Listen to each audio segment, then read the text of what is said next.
suis fatigué et écœuré. Voici les mots de Joe Biden après la fusillade commise hier dans une école de Uvalde aux États-Unis. Le suspect, Salvador Ramos, avait 18 ans. Il a tué 19 enfants et les 2 enseignantes présentes dans la classe. Petit à petit, l'enquête avance.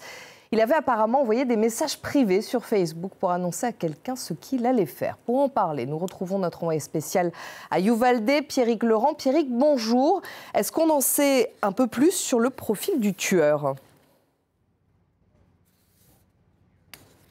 Oui, clairement, tout au long de la journée, les enquêteurs ont maintenant donné bien plus d'éléments, à la fois sur le profil et sur le déroulé précis des événements.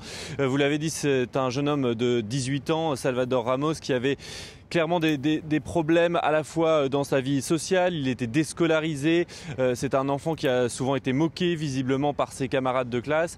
Et puis il avait aussi des problèmes familiaux. Il avait quitté le foyer de sa mère pour aller vivre chez sa grand-mère. C'est sa grand-mère d'ailleurs sur laquelle il a tiré en premier tôt mardi matin avant de se rendre donc vers l'école. Et c'est à ce moment-là, dans cette période entre deux, lorsqu'il est parti à bord d'un pick-up, qu'il a envoyé ces messages via la messagerie de Facebook à une connaissance en disant j'ai tiré sur ma grand-mère et maintenant je vais vers une école pour tirer sur des enfants.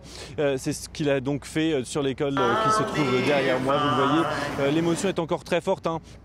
Ce soir, puisque il y a des croix qui ont été installées il y a à peine 1 heure par des familles qui sont venues, 21 croix avec les noms sur chaque croix des 21 personnes qui ont été tuées. Ici, il y a eu aussi une vigile dans la soirée. Des milliers de personnes de la ville se sont rassemblés autour notamment du gouverneur Greg Abbott qui était présent, ainsi que le sénateur Ted Cruz qui avait fait le déplacement, qui ont écouté des sermons de prêtres qui se sont rassemblés en cercle en priant tous ensemble. On sent une très forte émotion toujours, un peu plus de 24 heures maintenant après la tuerie.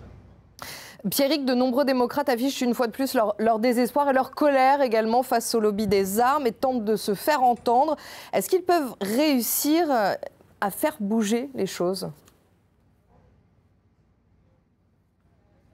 Oui, c'est difficile à dire à quelques jours seulement du début de la grande conférence annuelle de la NRA. C'est le lobby des armes justement qui va se tenir à Houston, à quelques centaines de kilomètres seulement d'ici. Eh bien, on sent vraiment une très forte frustration dans le camp démocrate. On l'a entendu, des mots du président, des mots de la vice-présidente également. Il y a une volonté de faire en sorte que l'émotion très forte qui touche tout le pays en ce moment serve à quelque chose, parce que les démocrates essaient depuis plusieurs années maintenant de passer de nouvelles lois au Congrès américain pour mieux gérer, mieux contrôler la vente d'armes à feu ici aux États-Unis. Les démocrates ont réussi à faire passer certaines lois à la Chambre des représentants, mais jamais au Sénat, où il manque une dizaine de voix républicaines pour pouvoir faire passer ces lois.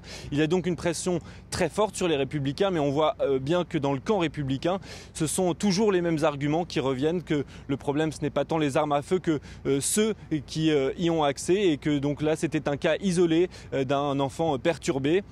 C'est toujours à peu près les mêmes explications que l'on entend du camp républicain, qui continue de soutenir évidemment le lobby des armes à feu ici aux États-Unis. Merci Pierrick, vous étiez en direct de Uvalde. Et cette image avant de